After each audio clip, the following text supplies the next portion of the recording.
There is a force inside you right now that is arguably the most powerful biological drive the human organism possesses. It has built civilizations. It has toppled empires. It has driven men to create art of incomprehensible beauty, science of world-altering precision, philosophy of civilization-defining depth. It has also, when misdirected, when repeatedly discharged without understanding or intention, quietly destroyed more male potential than perhaps any other single force in human history.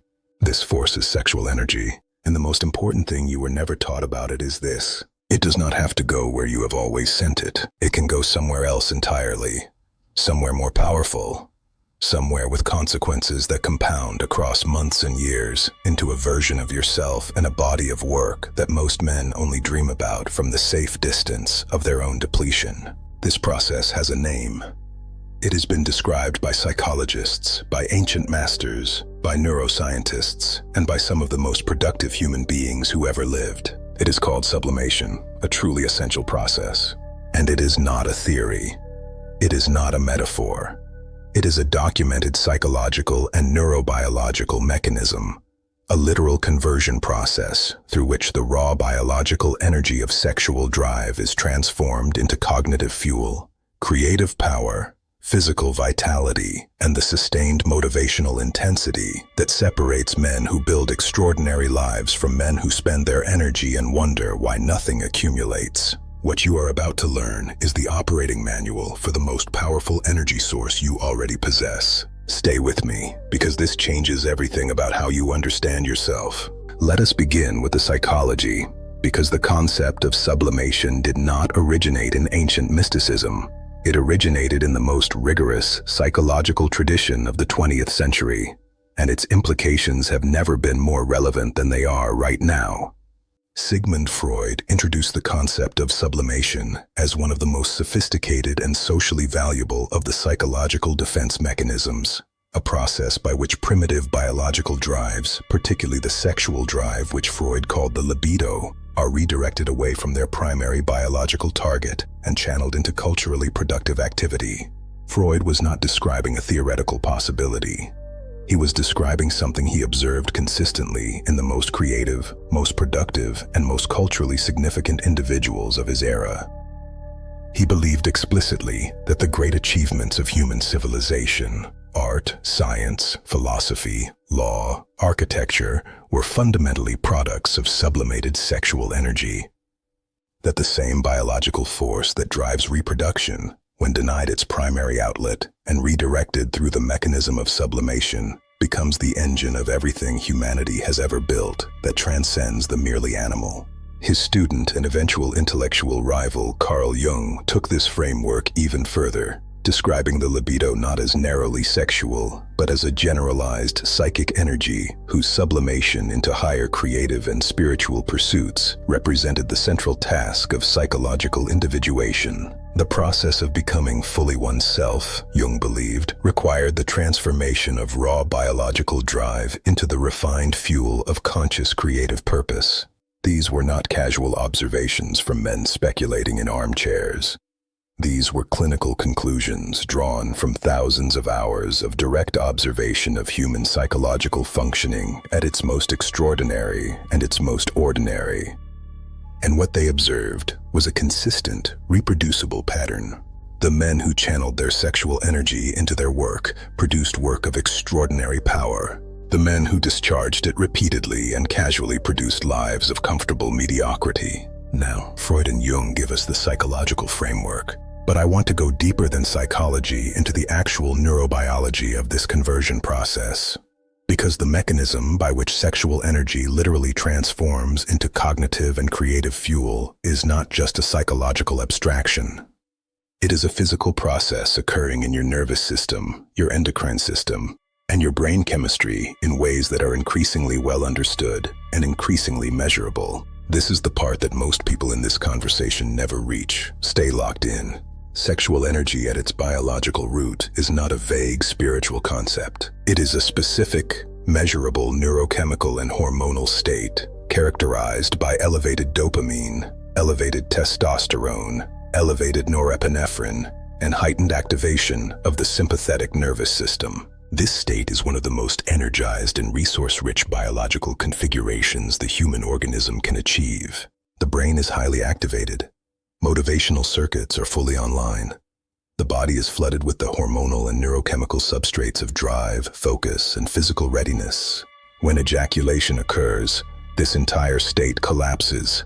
Prolactin surges, dopamine crashes, the sympathetic activation dissipates, and all that biological energy is discharged in a single event, with nothing to show for it except the momentary satisfaction of a drive that immediately begins rebuilding toward the next discharge. This is the loop most men live in. Build, discharge, collapse, rebuild. Build, discharge, collapse, rebuild.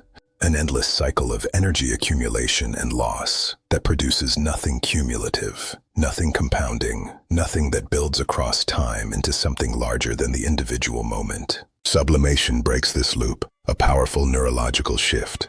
It introduces a third option between the two poles of discharge and suppression. A third path that the ancient traditions understood intuitively and that modern neuroscience is now mapping with increasing precision. That third path is conversion, the deliberate redirection of accumulated sexual energy at the peak of its buildup, before discharge, through specific physical, psychological, and behavioral channels, into the neurological states that power creative cognition, physical performance, and sustained motivational drive. What I want to walk you through now is the actual mechanism of this conversion, the specific neurobiological pathway through which sexual energy moves from its primary biological expression into cognitive fuel. Because once you understand the mechanism, you can work with it deliberately rather than being unconsciously subject to it. And that understanding is what separates the man who practices retention and feels vaguely better from the man who practices retention and becomes genuinely extraordinary. Keep watching. This is the specific mechanism. The neurobiological pathway of sublimation runs through a structure called the reticular activating system, the brain's primary arousal and alertness center, located in the brainstem, responsible for regulating the overall activation level of the cortex. Sexual arousal generates one of the most powerful activations of the reticular activating system the brain is capable of producing. This activation floods the cortex with arousal signal, elevating the overall responsiveness and processing capacity of every cortical region simultaneously. When this activation is discharged through ejaculation, the reticular activating system receives the prolactin-mediated shutdown signal, and the cortical activation collapses. The energy that was flooding the brain dissipates completely. When this activation is not discharged, when the energy is held and deliberately redirected, the reticular activating system remains in its heightened state. The cortical activation persists, and if the man immediately engages in cognitively or creatively demanding work in this state, something neurologically extraordinary happens. The elevated dopamine that would have been consumed in the discharge instead floods the prefrontal cortex, the seat of executive function, creative association, and abstract reasoning. The elevated norepinephrine that would have dissipated with ejaculation instead sharpens attentional focus and working memory capacity to peak levels. The testosterone that would have been metabolically redirected toward reproductive function instead supports the drive, competitive engagement, and sustained effort that demanding creative work requires. If that channel is a creative project, a business problem, a physical training session, a musical composition, an intellectual challenge, the energy pours into that channel with a force and a focus that the undepleted brain simply cannot match. If that channel is a creative project, a business problem, a physical training session, a musical composition, an intellectual challenge, the energy pours into that channel with a force and a focus that the undepleted brain simply cannot match. The ancient traditions understood this mechanism with extraordinary precision, though they described it in the language of energy cultivation rather than neuroscience. The Taoist sexual cultivation practices, perhaps the most sophisticated system of sexual energy management ever developed, described a specific internal pathway called the microcosmic orbit through which sexual energy, instead of being discharged outward, was circulated upward through the spine, through the brain, and back down through the front of the body in a continuous loop of internal cultivation. Taoist masters describe this practice as converting Jing, the generative essence concentrated in semen, into qi, the vital energy that powers physical function and mental clarity, and ultimately into shen, the refined spiritual consciousness that represents the highest expression of human awareness. Jing to qi to shen, generative energy to vital energy to conscious awareness, raw biological drive to physical vitality to transcendent intelligence. This is a three-stage conversion process described in texts thousands of years old, and when you map it onto the modern neuroscience, the correspondence is almost perfectly precise. This is a three-stage conversion process described in texts thousands of years old, and when you map it onto the modern neuroscience, the correspondence is almost perfectly precise. Shen is the coherent prefrontal cortex function, the executive intelligence, creative association, and metacognitive awareness that emerges when the neurochemical activation is fully available to the higher brain, rather than being discharged through the reproductive system. Shen is the coherent prefrontal cortex function, the executive intelligence, creative association, and metacognitive awareness that emerges when the neurochemical activation is fully available to the higher brain, rather than being discharged through the reproductive system. The ancient masters were not describing an esoteric spiritual practice available only to monastery-dwelling ascetics. They were describing a biological process available to any man willing to understand and work with his own energy architecture. The sublimation loop is not automatic. Retention alone is not sublimation. The sublimation loop is not automatic. Retention alone is not sublimation. A man who retains his energy but sits passively, without channeling it into demanding creative or physical work, is not sublimating. He is simply holding an accumulating charge with no circuit to run through. Let us talk about what providing the channel actually looks like in practice, because the mechanics of sublimation are specific, and understanding them allows you to work with this process deliberately rather than accidentally. The most effective channels for sublimated sexual energy share a common characteristic. They must be sufficiently demanding to absorb the full force of the accumulated activation energy. A passive activity, watching, consuming, scrolling, cannot absorb this energy. It has no resistance to push against. A passive activity, watching, consuming, scrolling, cannot absorb this energy. It has no resistance to push against. The energy passes through it without conversion, and the man is left agitated and unfocused rather than channeled and productive. Deep creative work, writing, composing, building, designing, where the problem is genuinely challenging and the engagement is genuinely demanding. Physical training of sufficient intensity, where the body is pushed against real resistance and the accumulated physical energy has a genuine outlet. Intellectual work of real depth, studying, analyzing, problem-solving, where the cognitive demand is high enough to absorb and direct the elevated dopaminergic and noradrenergic activation. Men who practice retention consistently and who provide these demanding channels report a phenomenon that is almost universally described in similar terms. They describe their work sessions during periods of retention as qualitatively different from anything they experience in depleted states. Not just more energized, though that is consistently reported, but more absorbed, more intuitive, more generative. The sense that ideas are arriving rather than being labored toward, that solutions appear whole rather than being assembled piece by piece, that the creative or intellectual work has a quality of flow and inevitability that feels less like effort and more like channeling something that was already there, waiting for a circuit to run through.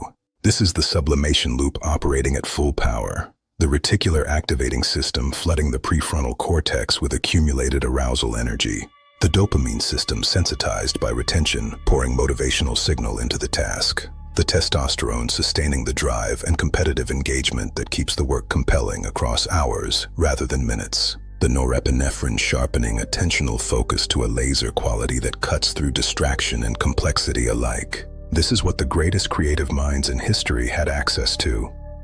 This is what Tesla experienced in his laboratory, what Newton felt in his study at Woolsthorpe, what Michelangelo channeled onto the ceiling of the Sistine Chapel. Not supernatural gift, biological state, deliberately cultivated, consistently maintained, alchemically converted from raw drive into refined output. There is one more dimension of the sublimation loop that deserves specific attention. The feedback mechanism that makes this process self-reinforcing over time. When sexual energy is successfully sublimated into creative or productive work, the work itself becomes more satisfying. Not because the work has changed, because the neurochemical state in which the work is being performed is one of genuine high-level engagement rather than depleted going through the motions. This enhanced satisfaction from the work feeds back into the motivational system, reinforcing the association between the channeled state and the experience of genuine fulfillment. The man begins to experience his work not as an obligation competing with his desire for pleasure, but as the primary vehicle of his most pleasurable and alive states. Work becomes the outlet. Creative engagement becomes the reward. The loop becomes self-sustaining. This is the transition that the ancient masters described as the pivotal shift in the practitioner's relationship with his own energy. The moment when the redirection stops feeling like sacrifice and starts feeling like discovery. When the man realizes that what he has been discharging was not surplus, it was fuel, and that the life he has been building with it in its discharged form is a fraction of the life he could build with it in its converted form. But once the loop is running, once the energy is flowing through channels of genuine creative and productive engagement rather than being repeatedly discharged and rebuilt, the compounding begins.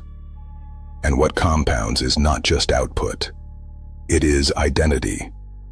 The man who sustains this loop long enough stops thinking of himself as someone who is practicing a discipline. He becomes someone for whom channeled creative engagement is the natural expression of his most fundamental biological energy. The man who sustains this loop long enough stops thinking of himself as someone who is practicing a discipline. He becomes someone for whom channeled creative engagement is the natural expression of his most fundamental biological energy. He becomes, in the truest sense, a man who creates rather than a man who consumes. I want to ask you something genuinely important before we finish. What have you been building with your energy?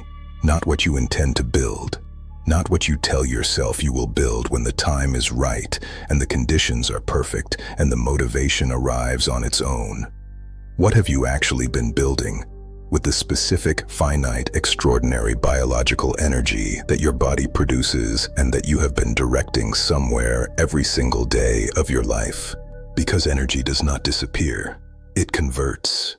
It always converts into something.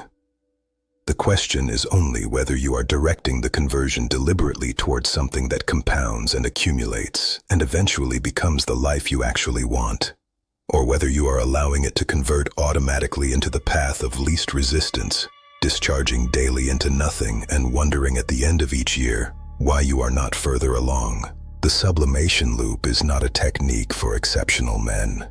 It is the mechanism through which ordinary men become exceptional. It is available to every man who understands it. It requires nothing external, no special talent, no unusual circumstance, no permission from anyone. It requires only the decision to redirect, to provide the channel, to do the work that the accumulated energy is trying to fuel.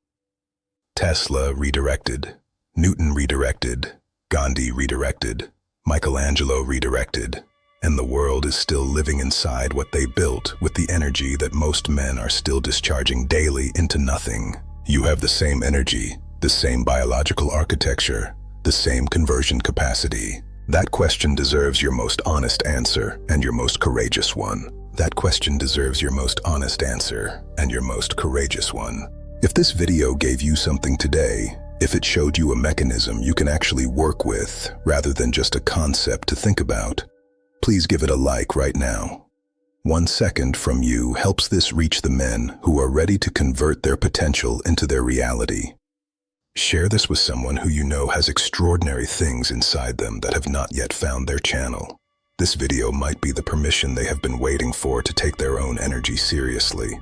Subscribe to this channel if you want to keep building this understanding together, because every video here is designed to give you not just inspiration, but the actual biological and psychological mechanisms that make transformation real rather than theoretical. And thank you, from the heart, for showing up for this with genuine attention and genuine intention, for being the kind of man who wants to understand the engine before he drives the car. That understanding is the beginning of everything you are about to build. Stay channeled, stay converting, stay building. See you in the next one.